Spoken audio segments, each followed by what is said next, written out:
Yevin souligne l'importance d'un engagement intérieur profond, estimant que ces 40 jours doivent permettre une véritable transformation du cœur, capable de porter des fruits durables. Nous avons demandé conversion pour toute personne blessée, même pour une famille qui déchirait aussi.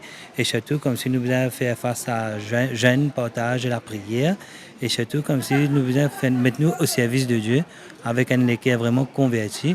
Et c'est à la fin du temps du carême que nous pouvons trouver ce résultat. Dominique, pour sa part, met l'accent sur la charité et la prière. Pour ce carême-là, mais on va rédiger les scènes.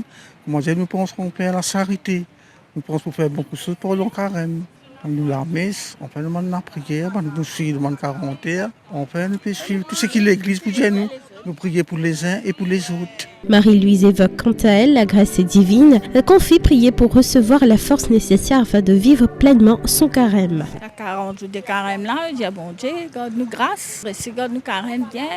Prier pour les uns, pour les autres pays qui peuvent passer dans beaucoup de difficultés. Touchant témoignage également de Marie-Ange qui lutte depuis 2 ans contre une tumeur sévère. Malgré l'épreuve, elle affirme vivre son carême avec foi et espérance, s'en remettant à la miséricorde de Dieu. Je me donne beaucoup la peine, je suis en confiance en Dieu. Je suis en tumeur dans la tête pour gagner 2 ans, je suis en confiance, je sens moi. Ok, je m'appelle Laval tout bien, je suis bien content de la vie, je profite. Je vivre, je ne pas rester les bras tombés. Quand arrive le jour, c'est le jour.